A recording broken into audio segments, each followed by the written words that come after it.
Welcome to the Divorce Allies podcast, a podcast and video series where we dive into all things divorce, the process of creating a settlement offer with a team of financial professionals, divorce mortgage, parenting, and relationship coaches. We cover all the areas of divorce settlement process, from financial to even the emotional well-being. I'm Anna Graham, the team's small business mentor, helping our members explore the potential of their next chapter. Today, I'm with Melissa Gragg, our financial mediator and negotiation expert. This episode is all about how to prepare for negotiating a settlement offer.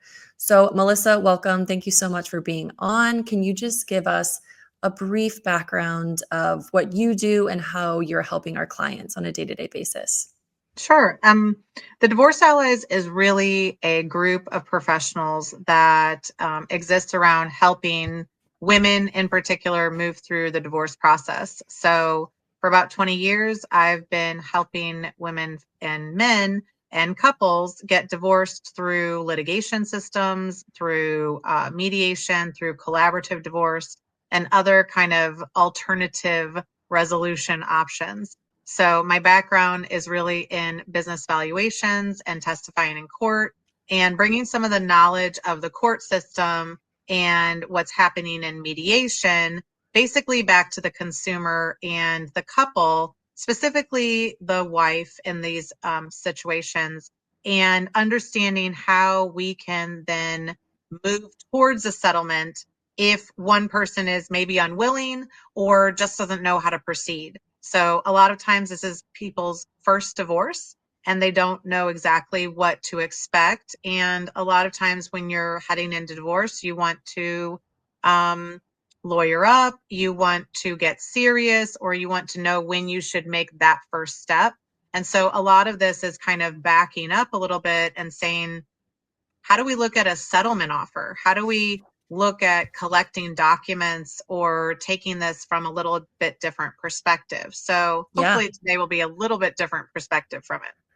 Well, I kind of wanted to pause right there because that's exactly why we're here recording this. When a couple starts to think about getting a divorce and maybe even takes that first step on calling an attorney or a financial expert, there are terms being flown around: litigation, mediation, collaborative divorce, settlement offers, and it's very overwhelming. We hear all the time from our clients in the membership, your clients.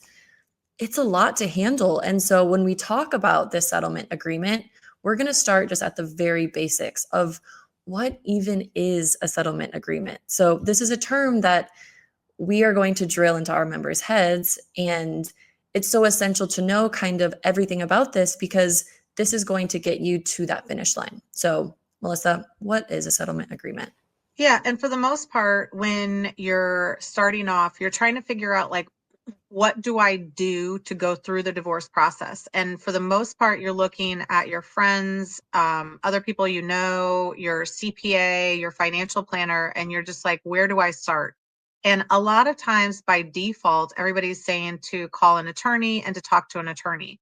Now, at the moment that you kind of do that, if you're on either side, it just kind of starts this maybe fighting process in a lot of people's minds. And so they're really trying to figure out a lot of information so that they don't start that process, because then they're like, oh my gosh, it's going to blow up everything. Like, how do we get together?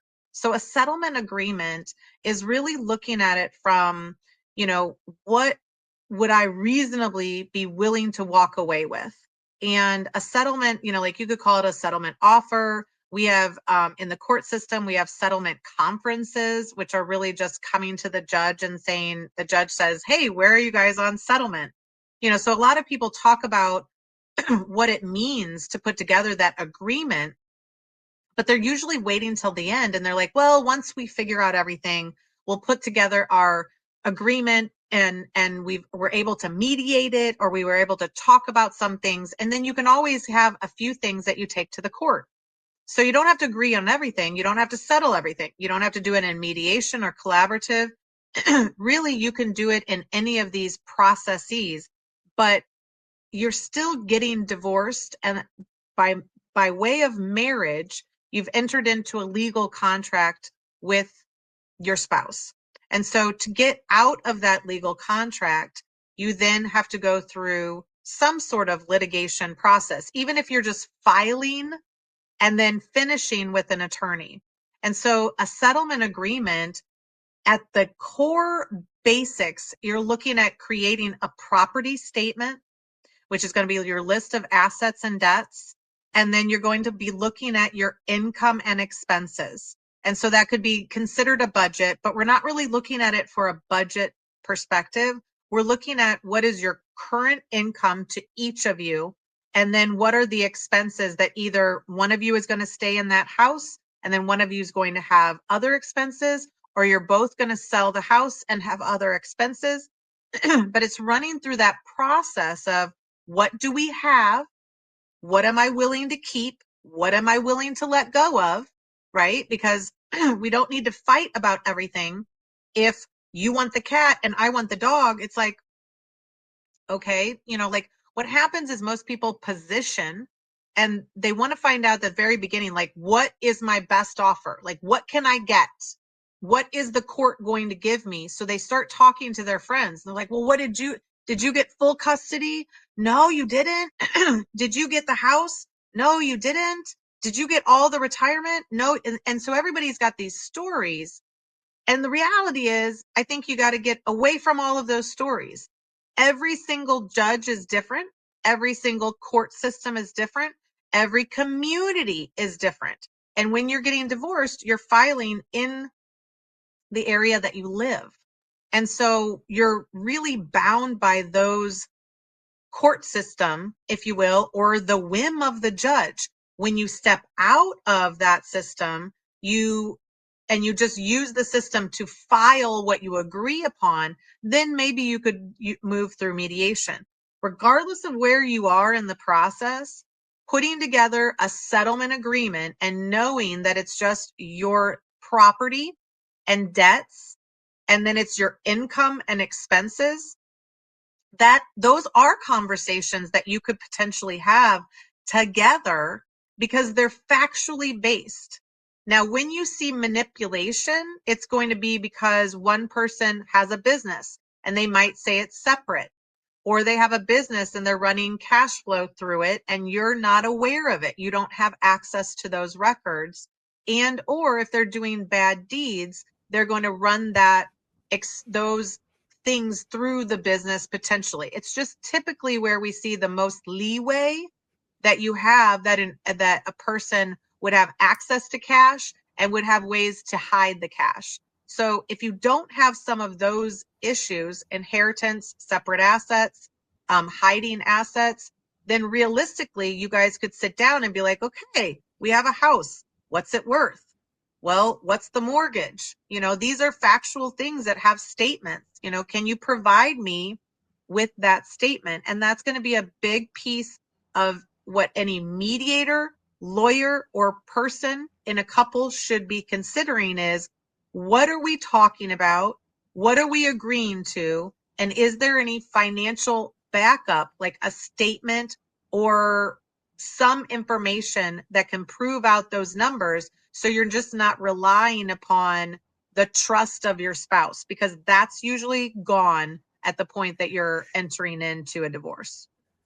Yeah, definitely. And I know from our standpoint, we always advocate that you do this as a couple because it's starts the divorce on clear communication and everything is fact based. But we do know that unfortunately sometimes that doesn't happen. And most of the times the out spouse or the spouse that hasn't been informed a lot of the income is kind of left to almost do this on their own. So I know that you just went over really what is included in the settlement agreement, but for someone listening who's wondering like, okay, but how do I, like, what's my first step that I could take right now to access some of that numbers, those sheets, those, income statements? Where should they even start with that? Like, how can they prepare today to collect all of these things for the property statement?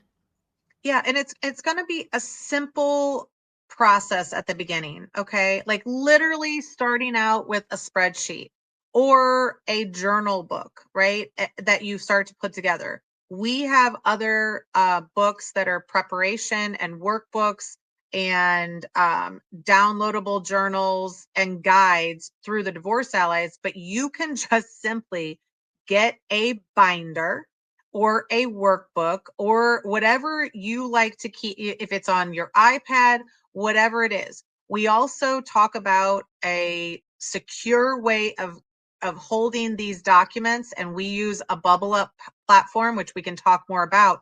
But you first have to say, okay, am I safe and secure in keeping documents on my own computer, or am I comfortable with writing it out? So it's as basic as, I prefer spreadsheets, and I think it's a real good way to add up things. And so we have some downloadable spreadsheets that we can offer out to the community as well. But this is going to be just literally like starting with the house. You have a house mortgage statement that has a lot of information on it. You have a, maybe you just purchased the house, so you have a settlement statement that has a lot of information on it. Maybe you applied to get a loan for a house or car, which also has a lot of information for it.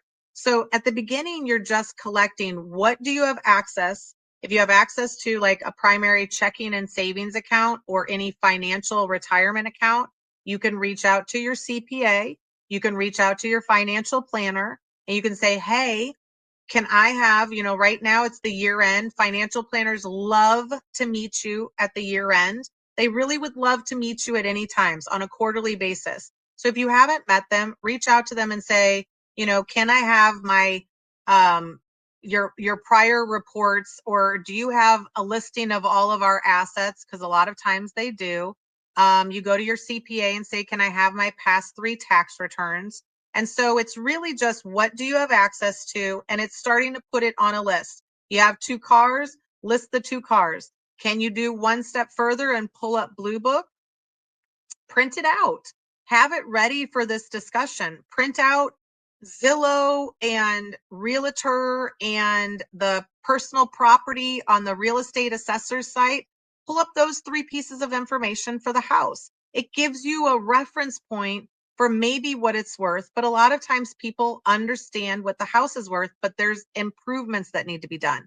Start listing out the improvements that you think need to be done that maybe would go to sell the house or to prep it. Because if you're going to keep it and it has a lot of work that needs to be done, you may want to factor that in. If you're going to sell it, some of the stuff may need to be done or may not, and you would just list it. So at the very beginning, the property statement is literally just listing out, do you have a tractor? Do you have a retirement account? Do you have a pension account? A lot of times, if you work for a big corporation, you could have restricted stock units. You could have a pension that hasn't vested. You could have, so vesting is important in a divorce. What you're really looking at for the most part is that when people get divorced, they either need to value things at the date that they're filing or like separation, or typically the date of trial. So if you're in a state that's the date of separation, that's great because you know what date that is. You can determine what that date is, and then you look at the values of all of those things at that date. If it's at trial, we don't know when that is. So that's going to be somewhere in the future, and we're going to have to update that information. But for right now, you just get it at the most recent month. You put those numbers in, and you're starting to get like an idea of what the total pie is, right? So everything, all of your property, less your debt, gets you to what we call equity. Equity in your house, and this could be equity in your marriage. And so the equity, in theory, is going to be split somewhat even, but they're going to be in these buckets. So the house could go in this bucket, and now the house somebody has, but I don't have a lot in my space. So I might get some retirement, or I might get some bank accounts, and now we have even dollars. Just because there's even dollars doesn't mean they are even or 50-50. There's other considerations. So, Melissa, I'm just going to pause you really quick because as you were talking, I made this question.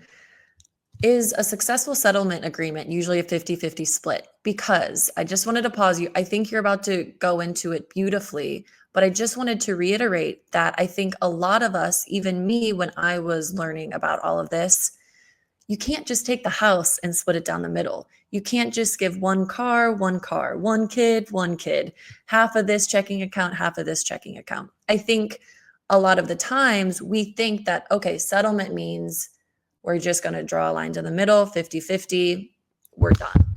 So I think just continue with kind of your representation of maybe it's a little bit of this here and a little bit of this there. Yeah, and that's a really good point because again, when people are starting to put this in columns, they're like, okay, the house, we have a $300,000 house and we have $100,000 in debt, so we each get $100,000.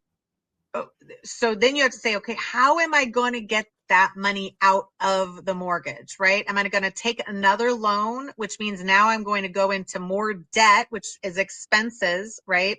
And how is this going to work? So it does go back to, is everything a 50-50 split? No. Like you'll see a lot of people talk about, like, it's never a 50-50 split.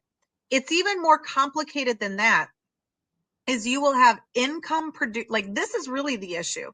You will have income producing assets and you will have income depleting assets. So what does that mean?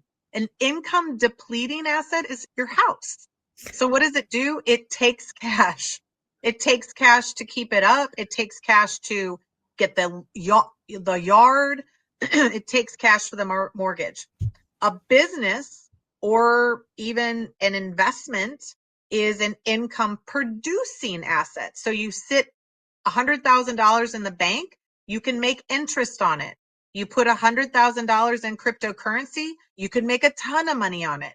You put $100,000 in a piece of land, what can it do to make cash flow, or is it then going to consume? So that's a big issue in a 50-50 split. Is most of the time people will be like, oh, I want the house, or pay me out of the house. And if there's no other assets to pay you out of, you might be looking at a property settlement, which is payable over time. And people are like, well, I don't want alimony and I don't want payments from them over time. Totally understand. So that's where this is typically several meetings of negotiation, typically with a mediator or some referee, if you will. And we're going through each of these things. Like, what do we do with the house? Can we either one of us afford it, or do we need to sell it? If we need to sell it, once we sell it, there could be that we pay off some debt from that. And then we split the proceeds, and all of us are walking away with what is left or remaining because we sold that asset. If one person keeps the house and another person gets retirement, well, you have a house that is also income depleting. You have a retirement that is making money, but you can't touch it until you get divorced. But it's also potentially pre-tax. So now you have tax considerations to say, oh, well, that retirement, is it really worth that amount? Or when I pay taxes on, is it going to be a reduced amount? You know, the pension is going to pay in the future. Well, what is it worth something today? That's a gray area in some divorces. Like some people may say it's worth something, some people may say it's not. So you just have to identify where are some gray areas. Inheritance, we see a lot that people take in some money from family members and buy a house. And they're like, wait a second, when they get divorced, they're like, oh, we just gave it to the one spouse. We didn't give that to you. So they should get credit for that equity in the house. So there's a lot of different ways that people can talk about these things. But in essence, in the settlement agreement, you're putting them all in a big pile and you're adding them up. And now you're saying, hey, we have $500,000 total equity in the house, equity in the cars, maybe some post-tax retirement. Now we have a bucket of $500,000. How do we want to split the bucket? And there could be certain things that you want that could be less value. So it's worth it to not split it evenly. Like, I want the farm because I can make money on it. I want the business because I can make money on it in the future. That might be worth it for me to take and give you something more, but I'm understanding the value, not only the value from a number standpoint that we're putting on that spreadsheet, and we could argue or disagree on those numbers, but also then what are we going to do with the cash flow, and how is that being allocated, and what is the value to me? So in divorce, we sometimes be like, well, I don't want you to have the house. I don't want somebody to be in my bed. But the reality is, if you flip this around, the settlement offer or agreement should be based on what you want. Like, Mhm. I don't want to be in the house that's too big for me and too expensive. I want something different. I don't want that car that I can't afford the payment on. I want something different. It's like, this is the time to make better financial decisions, but you first have to know, what are you working with? So if somebody's hiding that information or has accounts that, like a lot of people have separate accounts, they have joint accounts and then they have separate accounts. It's going to be a willingness of both of you to share that information. And that's how you could work together. That's going to be one of your best ways to save time, money, and effort. But if the other person is highly toxic or doesn't seem to be working with you, it's still in your best interest to try to have these initial discussions to get the documents, to get the access. Like, hey, could you pull it up on your screen and we can just download the statements, right? If we download the statements and we get 12 or 24 months of statements, each of you can look at each other's information and determine if there's anything that is of concern. If there's infidelity, if there's marital waste or money being spent on, somebody outside of the marriage, it doesn't need to be a deal breaker. I know it emotionally is a deal breaker, but financially, we may just need to deal with it and say, oh, okay, how much did you spend on them? 20, 30, $40,000. Okay, half of that was your money and half of that was my money. And I would like credit for the half that you spent of my money, my marital money, in some other asset. So that's how we first have to get all, like when you're putting together a puzzle, you need to get all of the pieces, start to put it together, and then what is missing. Right. And again, in the best case scenario, you and your spouse are working together and there's clear communication, all the puzzle pieces are laid out. Maybe you have a mediator helping you kind of facilitate these conversations if there's some disagreements. But at the end of the day, a lot of times you are doing this on your own, and then you're going to present this beautiful settlement agreement that you've taken so much time on, and your spouse just might completely disregard it or just say, "No, I disagree. I'm not dealing with any of this." So then that's kind of where we go to the next step, and you have to start negotiating a bit.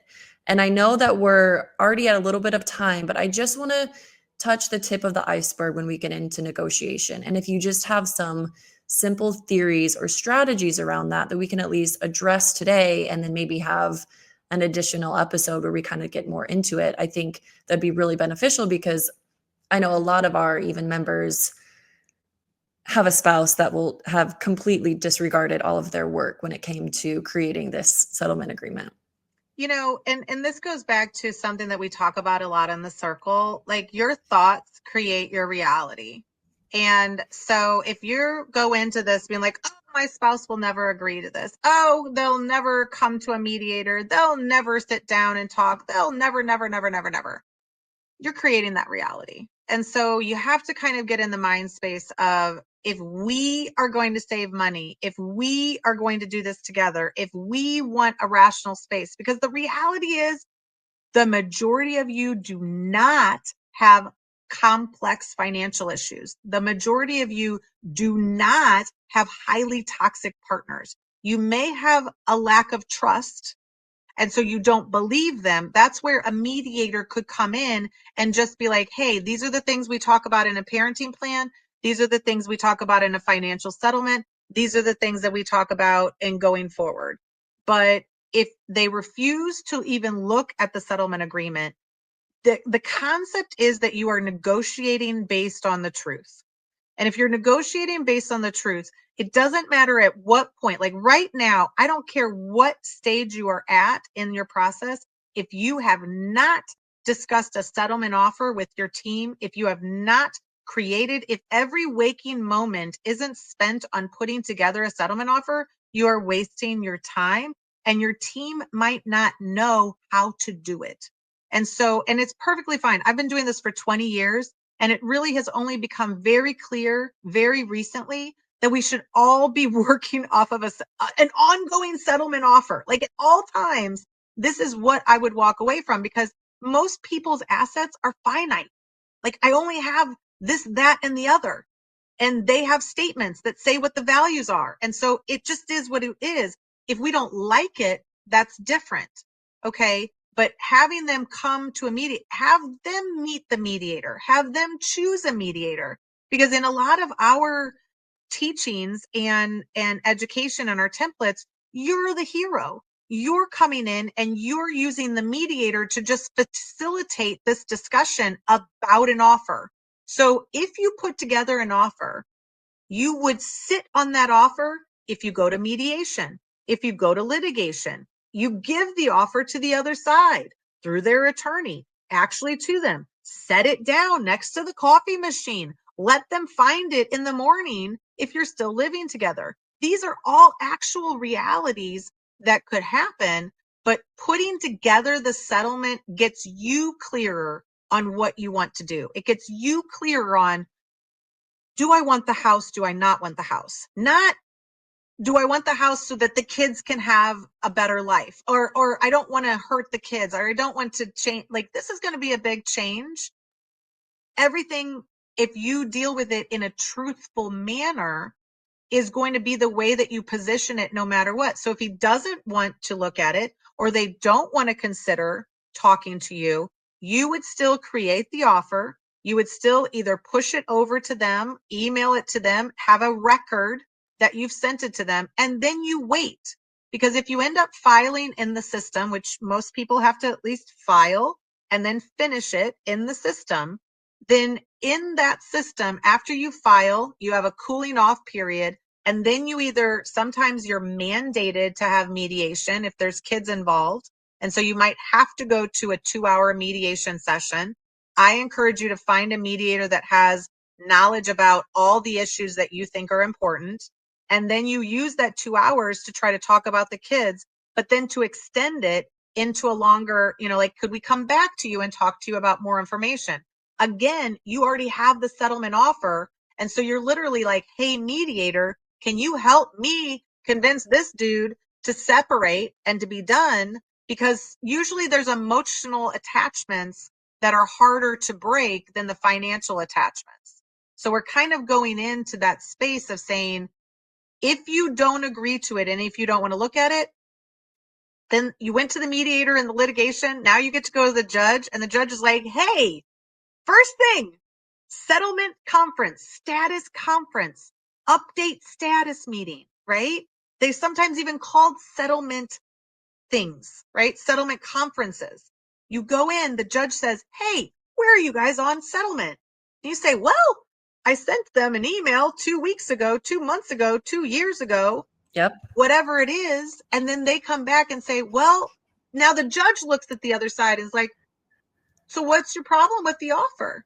So at all times, if you prep this, if you're in collaborative divorce, you would create, like, what most people are doing is relying upon their team, their attorney, to know or do all of these things. And I'm telling you right now, as people listen to this, they're like, nobody's talked to me about a settlement offer. And I'm like, I know. And that's why we're here. So I anyway. mean, that's exactly it. And again, we know that this time you are having information coming at you from everywhere, from the internet, from TikTok, from Instagram, from your best friends, from your sisters, everywhere. And so we're just trying to create a community with these professionals and experts who do this every single day. They've seen the worst of the worst, the easiest of the easiest. You will fall somewhere in between, and our experts have experience working with all of these things, whether it's divorce mediation, settlement agreements, parenting plans, figuring out the mortgage, and even the emotional side too. So And yeah. really to end it out, because we've kind of gone through all of this, you know, in the wide scheme of things, most of people get to the point of trying to decide what to do in a divorce, even and are just like crippled by all of the decisions and all of the options. And oh my God, there's 1,800 different coaches, and there's so many people saying you'd have to do this first and you have to do this first. The reality is there are things that you can do that cost no money, that don't take any time or effort other than your own. And right now you're choosing whether you spend the time and effort and do it yourself until you get to a point where you need a team or you need advice, or you're just going to sit and do nothing. And the other spouse is typically also going to do nothing. And so you're just kind of kicking the can into the future, as opposed to, or you're saying, well, when I have the money, or when I talk to them, when they want to do this process, then I will do it. No, you can take steps now to start to collect the documents, collect the information, put it together in a cohesive manner. The Divorce Allies was created to be a low cost solution that helps you walk through this process and gets you divorced. You still may have to file or finish with an attorney.